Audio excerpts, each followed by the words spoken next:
This morning, the special counsel who investigated Donald Trump's role on January 6th and efforts to interfere in the 2020 election has issued a blistering report, sharply criticizing the president-elect's attacks on his investigation and suggesting that Trump's actions warranted prosecution, saying that no, quote, man in this country is so high that he is above the law. Well, there's big news today in regard to special counsel Jack Smith, who has now officially released his report on the investigation he conducted into Donald Trump and his attempts in overturning the 2020 presidential election. Now, he argues that if he hadn't won the presidential election in 2024, he very likely would be convicted for his role in election interference. Now, this comes after Judge Eileen Cannon, who, let's just keep it real, as she oversaw both the classified documents case in Florida and this federal case in regard to election interference, really did help Trump every step of the way, did luckily decide to allow Jack Smith to release this report. Now, the report is based on the special counsel's interviews with more than 250 people. It also includes grand jury testimony from more than 55 separate witnesses. Now, before we get to the details of the report, Cenk, what are your thoughts so far? Yeah, so here's what I'm tired of. In the New York Times report about this, they said this was, quote, an extraordinary rebuke. No, it's actually it's actually a very ordinary rebuke, because this is the same story that has happened over and over again. Okay, it's amazing that a former president has been rebuked like this. It's not amazing anymore. He's been rebuked hundreds of times. I don't know when it's gonna get through the New York Times head. No one cares. So look, in this case, I wish they cared. And that's gonna get to the heart of the story about the timing here. And I thought Jack Smith said something interesting about the timing of the case and politics. Ooh. So I want to get to that in a little bit. But the rebukes are the most irrelevant thing in the world. He got reelected, so it didn't. All the rebuking in the world didn't work. Yeah, exactly. Now, let me just get to the bulk of the report. It is, to Cenk's point, a lot of what we already know, right? But I think that Jack Smith's opinion about how this all played out and Trump kind of being above the law is really interesting. So he says, the thorough line of all of Mr. Trump's criminal efforts was deceit, knowingly false claims of election fraud, and the evidence shows that Mr. Trump used these lies as a weapon to defeat a federal government function foundational to the United States' democratic process. Further, the report indicates that the department's view that the Constitution prohibits the continued indictment and prosecution of a president is categorical and does not turn on the gravity of the crimes charged, the strength of the government's proof, or the merits of the prosecution, which the office stands fully behind.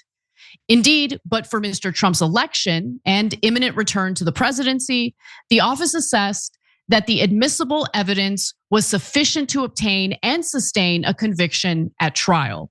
So to your point, Cenk, about how the media has been reporting about this, they're making a big deal about it because Jack Smith is saying in this report that he believes Donald Trump, without question, would have been convicted had he not won re-election or election to a second term, and the prosecution could move forward. To which I say, of course he thinks that. Why would he pursue prosecution if he didn't think that? Isn't that what he's supposed to? I mean, like, why is this a breaking news story? Like, yeah, of course he thinks that. Of course he does. It would be weird if he was pursuing prosecution of someone that he thought was innocent. But anyway, go ahead. No, but Anna, you're hitting on the same thing that I was. It's like these folks, they have some weird standard in their head where they think they're being objective by saying like, oh, this is extraordinary that a prosecutor would say this. And it's not extraordinary. By definition, if the prosecutor is trying to convict you, he thinks you did it. It's not extraordinary. Stop saying stupid stuff. And Eli Honig, the legal analyst on CNN. Look, he's an interesting cat, and I like that he's unbiased. And sometimes he'll correct, Democratic leaning analyst on something that's legal but supports Trump. And I go, oh yeah, that's a good point, or that's an interesting point. But in this case, he was like, it seems like Jack Smith made this personal and was ranting. No, he was laying out his case. That's what a prosecutor does. And he didn't make it personal, Trump made it personal. Trump then responded to this report by going, deranged Jack Smith, and blah, blah, blah, blah, blah, right? Like he always does. So like sometimes when they overdo it on this, like, oh, well, we're just trying to be fair. Oh, well, this is, I don't know. It's just, I feel like with media, you never get a straight, normal, authentic answer, right? And so none of this was extraordinary. What Trump did was extraordinary, but unfortunately, we're never going to get a jury to rule on that because of Merrick Garland, which, if you don't mind, Anna, then leads me to this quote that I found to be super interesting in his report. He said, this is a direct quote from Jack Smith, given the timing and circumstances of the special counsel's appointment and the office's work, it was unavoidable that the regular processes of the criminal law and the judicial system would run parallel to the election campaign. Now, you could take that in a couple of directions. You could look at that and go, aha, if you're a Republican, and go, see, oh, they claim, oh, it was inevitable that it had to be at the same time as the election, right? It wasn't inevitable. And here, Jack Smith, in a different interpretation, his interpretation is, look, brother, I got this job and then I was supposed to get this done super quickly, but it wound up being in the middle of this election. And then Trump used every excuse related to the election to delay the proceedings. Yes, but you guys should have known that. Of course he was gonna do that. Was he not going to defend himself? Like, and in fact, Jack Smith a couple times, this is the part that I'll criticize him for, complained like, oh, because of the election, Trump got to use all these tactics to delay. No. Why didn't you prosecute him 2.5 years earlier? Then he wouldn't have had those abilities. And that's why I said Jack Smith didn't appoint himself. Merrick Garland made that decision, and he made it 2.5 years too late.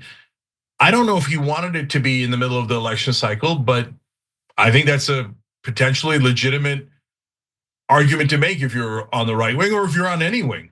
And what I do know is we're never going to find out a definitive jury decision on Donald Trump because Merrick Garland was absolutely negligent as he sat on his hands for 2.5 years, not bringing this case.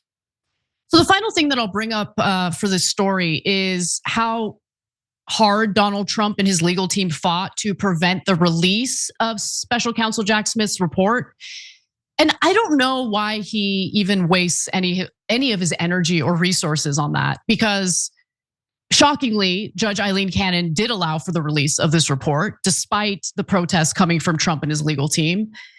And for the most part, it's a big nothing burger. Again, I do think that special counsel Jack Smith is correct in that Trump did interfere with the election, did attempt to go against the will of the American people and overturn the election.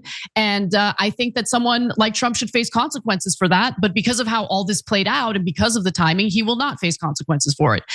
But I just bring this all up because I don't think this is going to move the needle. The report is not going to move the needle on anything or anyone as it pertains to the perception of Donald Trump.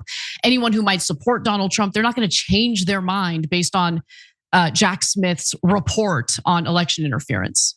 Yeah, go ahead, Cenk. Look, it bothers me to no end that he basically tried a coup against America and got away with it.